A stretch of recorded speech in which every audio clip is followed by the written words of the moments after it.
അങ്ങനെ പള്ളിയിലെ കുർബാനയൊക്കെ കഴിഞ്ഞതിന് ശേഷം ഞാൻ ഇന്നത്തെ ദിവസം സ്റ്റാർട്ട് ചെയ്യാൻ പോവുകയാണ്. ഇന്നെനിക്കൊരു വർക്കില്ലാത്ത ദിവസമാണ്. അതുകൊണ്ടാണ് ഞാൻ വർക്ക് എന്ന് പറഞ്ഞ തൊപ്പിയിട്ടിട്ട് ഞാൻ മുന്നോട്ട് പോകുന്നത്. ബിക്കോസ് ഞാൻ ഈ തൊപ്പി കാണുമ്പോൾ ഞാൻ വിചാരിക്കും ഞാൻ വർക്ക് ചെയ്യണമല്ലോ എന്ന്. ബിക്കോസ് ഞാൻ എനിക്ക് വേണ്ടി വർക്ക് ചെയ്തില്ലെങ്കിൽ എനിക്ക് വേണ്ടിയിട്ട് ആരാ വർക്ക് ചെയ്യുക?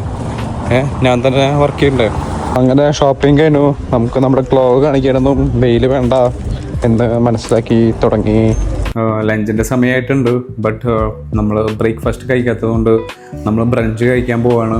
സോ ബ്രെഡ്, പിന്നെ ഓംലെറ്റ്, പിന്നെ ലെറ്റ്യൂസ് അല്ല ഐസ്ബർഗ് സലാഡാണ്, പിന്നെ ഒരു പീസ് ഓഫ് കുക്കമ്പർ കുഞ്ഞി പീസാക്കി, പിന്നെ കോർക്ക്, പിന്നെ മറ്റേ സിറാച്ചി, പിന്നെ അതിൻ്റെ ഒപ്പം ഞാൻ ഉണ്ടാക്കിയേക്കണ ഒരു ചായ.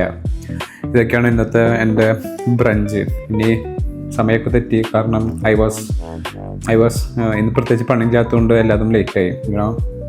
ആൻഡ് എൻ്റെ മുടിയൊക്കെ പന്തലിച്ച് തുടങ്ങി, താടി ട്രിം ചെയ്യേണ്ട സമയമായി.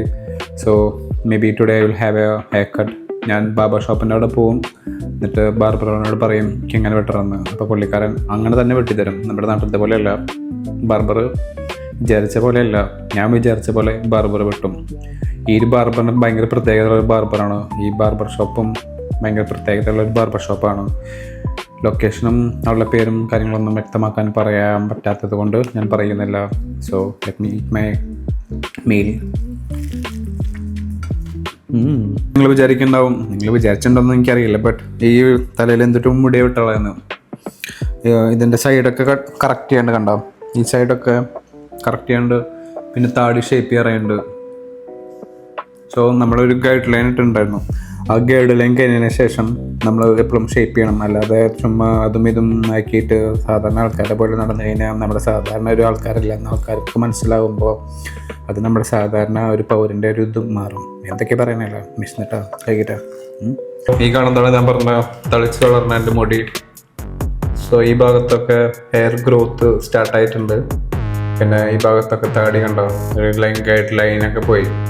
അപ്പോൾ നമ്മളിവിടെ ഒന്ന് ഷേപ്പ് ചെയ്യണം. പറഞ്ഞ പോലെ ഈ ഭാഗത്തും ഷേപ്പ് ചെയ്യണം. ഷേപ്പ് ചെയ്യാതെ നടന്നു കഴിഞ്ഞാൽ ഒരു രസം ഉണ്ടാവില്ല. അതുകൊണ്ടാണ് ഞാൻ പറഞ്ഞ മുടി വെട്ടേണ്ട സമയമായിരുന്നു. പിന്നെ നിങ്ങൾക്ക് കാണാം ഇവിടെ മുടിയുണ്ടോ, യു ക്യാൻ സീ ദിസ്. അതും നമുക്ക് ഷേപ്പ് ആക്കണം. ഇവിടെ മുടിയുടെ ഡെൻസിറ്റി ഭയങ്കര കുറവാണ്. ഇവിടെ ഫുൾ ഡെൻസിറ്റി ചെയ്തുകൊണ്ട് ഭയങ്കരമായിട്ട് വളർന്നിട്ടും ഉണ്ട്. Anyway let's have the hair cut. Okay, bye bye.